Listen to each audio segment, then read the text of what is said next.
India அனைத்து smart போன்களிலும் அரசின் சைபர் பாதுகாப்பு ஆப்பை கட்டாயமாக நிறுவும் உத்தரவை வாபஸ் பெற்றது. இந்திய தொலைத்தொடர்பு அமைச்சகம் ஸ்மார்ட் போன் உற்பத்தியாளர்கள் அனைவரும் அரசு உருவாக்கிய சைபர் பாதுகாப்பு ஆப் ஒன்றை அனைத்து சாதனங்களிலும் முன்கூட்டியே நிறுவ வேண்டும் என்ற சர்ச்சையான உத்தரவை வெளியிட்ட 5 நாட்களுக்குள் புதன்கிழமை அதை வாபஸ் பெற்றது. இந்த ஆணைக்கு எதிராக எதிர்க்கட்சிகள் மற்றும் ஆப்பிள் உள்ளிட்ட முக்கிய தொழில்நுட்ப நிறுவனங்கள் கடுமையான தனியுரிமை எதிர்ப்பை வெளிப்படுத்தியிருந்தன. தொலைத்தொடர்புத்துறை நவம்பர் 28 அன்று ஸ்மார்ட் போன் நிறுவனங்கள் 90 நாட்களுக்குள் புதிய சாதனங்களில் சஞ்சார் சாதி என்ற ஆப்பை முன்பே நிறுவ வேண்டும் என்று பயனர்கள் அதை முடக்க முடியாத வகையில் இருக்க வேண்டும் என்ற உத்தரவை வழங்கியது.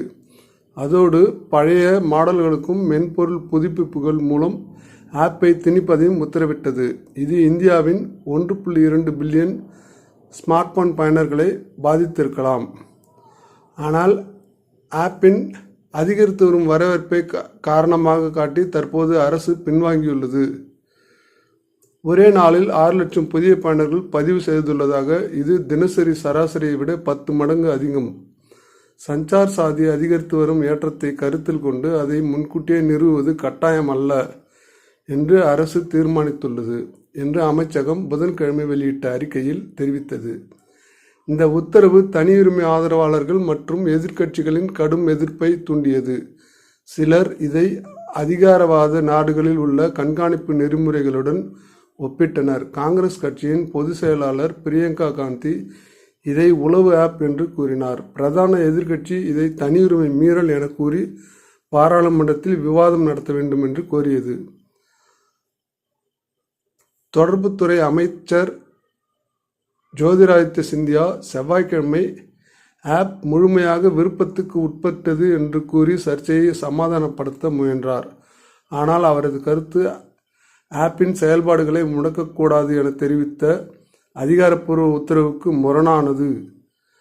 ஆப்பிள் இந்த உத்தரவை பின்பற்ற முடியாது என்று சுட்டிக்காட்டியது. காரணம், உலகளாவிய கொள்கையாக எந்த அரசின் கட்டாய ஆப்பையும் முன்கூட்டியே நிறுவும் நடைமுறை அவர்களிடம் கிடையாது.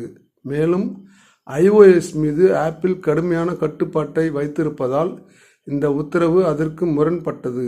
இந்தியாவில் ஆப்பிளின் சந்தை பங்கை 9% மட்டுமே.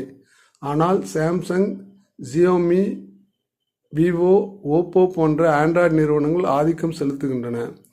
இந்த ஆண்டு ஜனவரியில் அறிமுகமான சஞ்சார் சாதி IMEI டிராக்கிங் மூலம் திருடப்பட்ட போன்களை முடக்கவும் சந்தேகத்துக்குரிய மோசடிகளை புகாரளிக்கவும் பயனர்களுக்கு உதவுகிறது. அரசின் தரவின்படி பிளாட்ஃபார்ம் இதுவரை 7 லட்சத்துக்கும் மேற்பட்ட சாதனங்களை மீட்டுள்ளது மற்றும் 26 லட்சம் இழந்த அல்லது திருடப்பட்ட போன்களை கண்டறிந்துள்ளது. 2023இல் 1.59 மில்லியனாக இருந்த இந்தியாவின் சைபர் குற்றங்கள் 2024இல் 2.04 மில்லியனாக உயர்ந்துள்ள நிலையில் இந்த முயற்சி மேற்கொள்ளப்பட்டுள்ளது என இந்திய கணினி அவசர தலையீட்டு குழு CERT-IN தெரிவித்துள்ளது.